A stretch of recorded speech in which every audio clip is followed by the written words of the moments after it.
என்னோட பேர் வந்து விவேகானந்தனுங்க. நான் வந்து கரூர் மாவட்டம் பொரணி அப்படிங்கிற ஒரு குக் கிராமத்துலேருந்து தினமும் வேலைக்கு வந்துட்டுருக்கிறேன். என்னோட சின்ன பையனுக்காக வந்து ஒரு சில நாட்களுக்கு முன்னாடி பார்த்தீங்கன்னா கரூர் பஸ் ஸ்டாண்டில் இருக்கிற ஒரு பக்கத்தில் இருக்கிற ஒரு கடையிலேருந்து ஒரு ரஸ்க்கு பாக்கெட் ஒன்று வாங்கினேன். அந்த ரஸ்க்கு பாக்கெட்டை பிரித்து அந்த பையனை கொடுக்கலான்னு போகிற பார்த்தீங்கன்னா உள்ள ஒரு ஸ்டெயின்லெஸ் ஸ்டீல் நட்டு இருந்துச்சு. உடனடியாக வந்து வாங்கின கம்பெனி பிரிட்டானியா கம்பெனியோட ரஸ்க்கு டீமுக்கு வந்து நான் பேக்கெண்டுக்கு வந்து மெயில் அனுப்பிச்சாச்சு. அவங்க தரப்பில் செக் பண்ணுறோம்னு சொல்லிட்டு அந்த சாம்பிள் பீஸை மட்டும்தான் அவங்க வந்து வாங்குறதுல குறியாக இருக்கிறாங்க. இதுக்கப்புறம் பார்த்தீங்கன்னா அந்த நட்டு எங்களுக்கு வர வாய்ப்பு இல்லை அப்படின்னாங்க. நீங்கள் அந்த பீஸை கொடுங்க சார், வேறு பீஸை மாற்றி கொடுத்துறோம் அப்படிங்கிற மாதிரி சொல்கிறாங்க. குழந்தைகளோட உயிருக்கு ஆபத்து ஏற்படுத்துகிற வகையில் இந்த மாதிரி வர பொருட்களை வந்து வராமல் அளவுக்கு கம்பெனி நடவடிக்கை எடுக்கணும். ரெண்டாவது, அரசாங்கத்தில் ஏற்கனவே பார்த்தீங்கன்னா நம்ம கலெக்டர் மனு கொடுத்துருக்கு. அவங்களோட ஃபுட் சேஃப்டி ஆஃபீஸர் வந்து அவங்க டீமை களத்தில் இறங்கி அவங்க திருப்தியாக வேலை பார்த்துட்டு இருக்காங்க.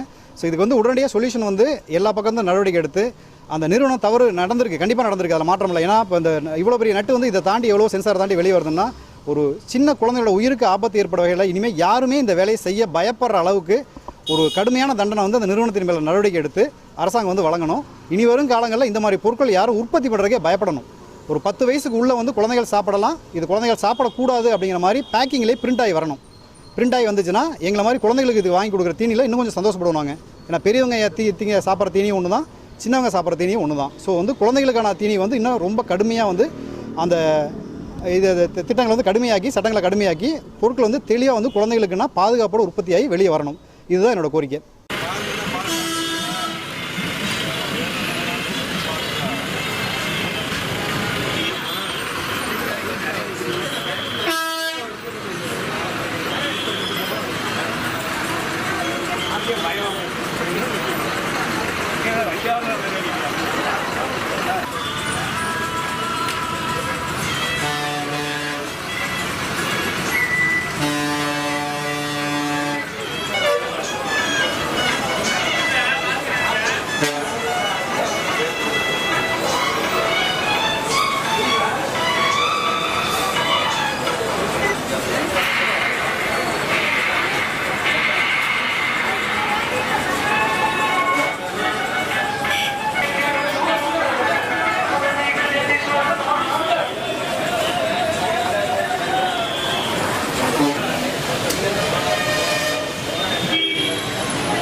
நட்டமட்ட வெளியே எடுத்தேன் ஒன்று மட்டும்.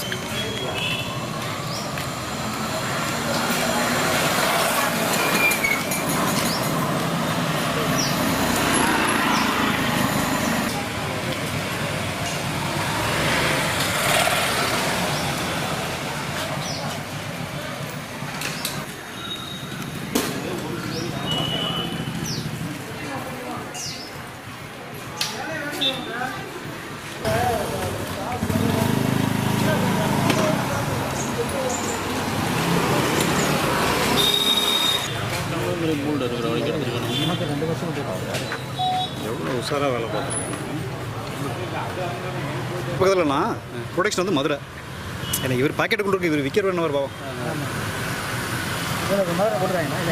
ஃபேக்ட்ரி அட்ரஸ் இருக்குன்னா சின்னதாக போட்டிருக்காங்க. நான் இப்போலாம் ரஸ்க்கு சாப்பிட்றதே ரிஸ்க் எடுக்கிற மாதிரி ஆயிடுச்சு. ஆமாம், ரிஸ்க் எடுக்கிறது ரஸ்க்கு சாப்பிட முடியாது.